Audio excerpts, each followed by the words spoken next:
जीवन में भरोसा एक ऐसी चीज है जिसे प्राप्त करना वर्षों की मेहनत के समान है।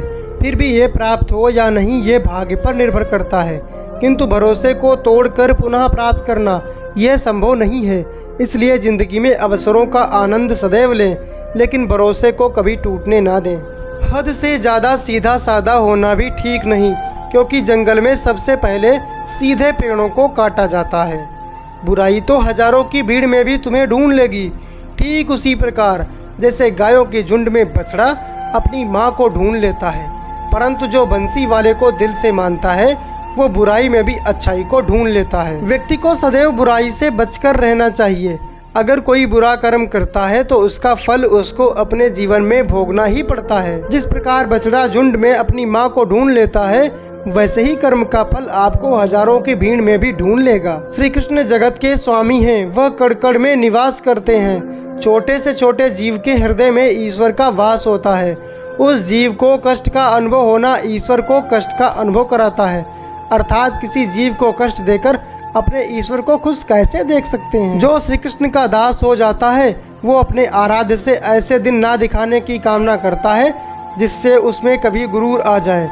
वो तो अपने कृष्ण का सेवक बनकर ही जीवन सफल बनाना चाहता है। श्री कृष्ण अपने भक्तों को कर्म का मार्ग दिखाना चाहते हैं। वो कहते हैं अपने कर्म समाज के प्रति और मानव के प्रति केंद्रित करते हुए करो, बाकी फल की चिंता मत करो। उन सभी कर्मों को मुझे समर्पित करो। इस मार्ग को अपनाकर तुम मुझे प्राप्त कर सकते हो, मेरे प्रेम का भागीदार बन सकते हो। जो दुष्ट लोग होते हैं वो कठोरता से ही मानते हैं। उनको समझाने के लिए कठोर व्यवहार करना आवश्यक है। अगर समझाने मात्र से दुष्ट समझ जाते तो बांसुरी बजाने वाला कभी महाभारत नहीं होने देता। मनुष्य का मन सदैव से चंचल रहा है। इस मन की चंचलता ने मनुष्य को पथभ्रष्ट तथा मार्ग से विचलित करने में कोई कसर नहीं छोड़ी। जो व्यक्ति अपने मन को नियंत्रण में नहीं रखता वो धीरे धीरे स्वयं का शत्रु बन जाता है। जो व्यक्ति सदैव हंसता खेलता मुस्कुराता रहता हो, अगर वह अपने स्वभाव से भिन्न हो जाए, अर्थात चुप गुमसुम उदास रहने लगे, तो समझना उसके हृदय में एक पीड़ा है।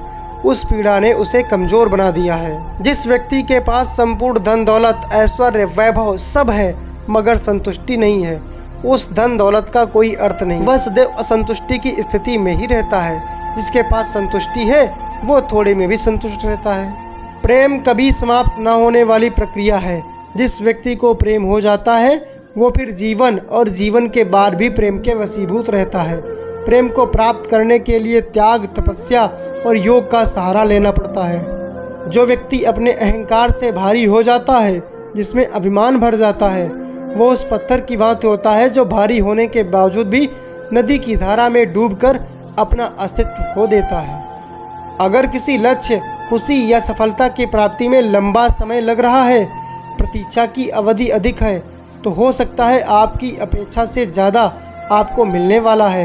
अपने कर्म पर अडिग रहिए और विश्वास रखिए उस ईश्वर पर जो आपके कर्म की परीक्षा ले रहा है। जो लोग जीवन को भूत और अतीत के भरोसे छोड़ देते हैं उन्हें श्री कृष्ण सावधान करते हैं। जीवन का अर्थ ना भूत है ना भविष्य, जीवन केवल और केवल वर्तमान है। इसलिए वर्तमान में अपने जीवन को आनंद पूर्वक जिएं, निस्वार्थ कर्म को अपने जीवन में अपनाएं। क्रोध व्यक्ति का सबसे बड़ा शत्रु है। क्रोध के जन्म लेते ही व्यक्ति अपना विवेक खो देता है।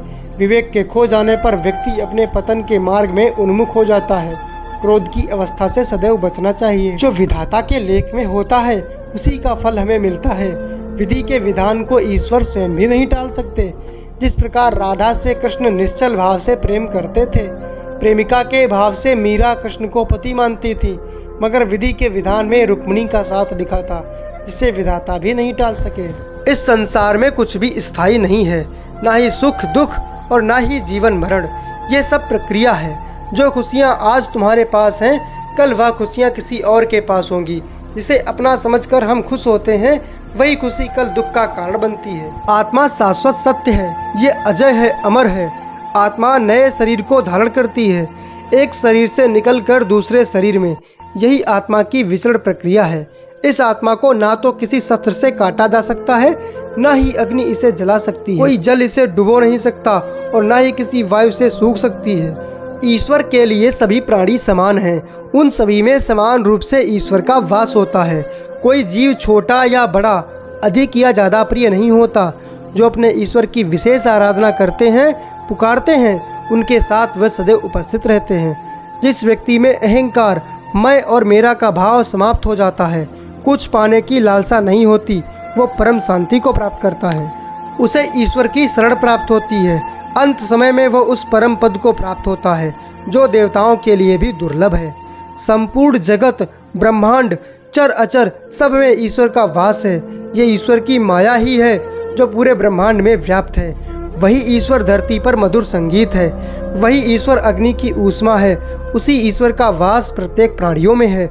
जो सन्यासियों के चित्त को शांत कर साधना में लीन करता है, वह आत्म संयम भी ईश्वर ही है। जो व्यक्ति कर्म में विश्वास रखता है, अपने कर्म से पीछे नहीं हटता, फल की चिंता नहीं करता, वह पुरुष अपने जीवन को सफल बनाता है।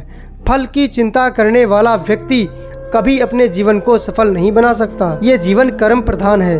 जो व्यक्ति कर्म करके, परिश्रम करके अपने लिए कुछ अर्जित करता है, वो वास्तविक रूप से उसी फल का भागी है। अन्यतः वह चोर की भांति है जिसे बैठे बिठाए सब मिल जाता है। जिस व्यक्ति के पास आपके लिए मान, सम्मान और कद्र ना हो, उसके साथ रहना व्यर्थ है। वो सदैव आपके लिए शत्रुता का भाव रखते हैं। ऐसे व्यक्तियों के साथ रहने से उत्तम आप अकेले रहें। इस जीवन में अधिक सीधा होना, सरल होना भी अनुचित है।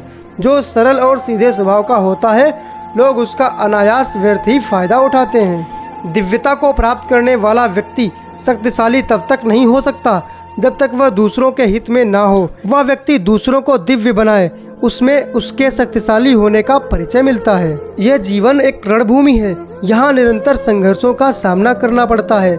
इस संघर्ष रूपी महाभारत में स्वयं अपना सारथी, अपना मार्गदर्शक और अपना योद्धा बनना होता है। जिंदगी के इस रण में खुद ही कृष्ण, खुद ही अर्जुन बनना पड़ता है। रोज अपना ही सारथी बनकर जीवन के महाभारत से लड़ना पड़ता है। अच्छी किस्मत के लोग थोड़ा सा भी बुरा होने पर भगवान को कोसते हैं, और बुरी किस्मत के लोग थोड़ा सा भी अच्छा होने पर भगवान का स्मरण और धन्यवाद करते हैं। जन्म लेने वाले के लिए मृत्यु उतनी ही निश्चित है जितना कि मृत्यु होने वाले के लिए जन्म लेना। इसलिए जो अपरिहार्य है उस पर शोक मत करो। जो व्यक्ति अपने अहंकार में भारी हो जाता है, जिसमें अभिमान भर जाता है, वो उस पत्थर की भांति होता है जो भारी होने के बावजूद भी नदी की धारा में डूबकर अपना अस्तित्व खो देता है। प्रेम कभी समाप्त ना होने वाली प्रक्रिया है। जिस व्यक्ति को प्रेम हो जाता है, वो फिर जीवन और जीवन के बाद भी प्रेम के वशीभूत रहता है। प्रेम को प्राप्त करने के लिए त्याग, तपस्या और योग का सहारा लेना पड़ता है। प्रेम में कोई वियोग नहीं होता। प्रेम ही अंतिम योग है, अंतिम मिलन है। कभी भी स्वयं पर घमंड मत करना। पत्थर भी भारी होकर पानी में अपना अस्तित्व खो देता है। क्रोध व्यक्ति का सबसे बड़ा शत्रु है। क्रोध के जन्म लेते ही व्यक्ति अपना विवेक खो देता है। विवेक के खो जाने पर व्यक्ति अपने पतन के मार्ग में उन्मुख हो जाता है। क्रोध की अवस्था से सदैव बचना चाहिए। यह संसार नश्वर है। इस जगत में दुख, सुख, हर्ष, विषाद आदि लगा रहता है। क्षण भर के सुख से जो खुश नहीं होता और अशुभ होने पर दुखी नहीं होता, वह व्यक्ति सच्चा ज्ञानी होता है। उसे ज्ञात होता है यहाँ सब कुछ क्षण भर के लिए होता है, भले ही वह सुख हो या दुख। यह जीवन कर्म प्रधान है। जो व्यक्ति कर्म करके, परिश्रम करके अपने लिए कुछ अर्जित करता है, वो वास्तविक रूप से उस फल का भागी है। अन्यथा वह चोर की भांति है जिसे बैठे बिठाए सब मिल जाता है। हरे कृष्ण।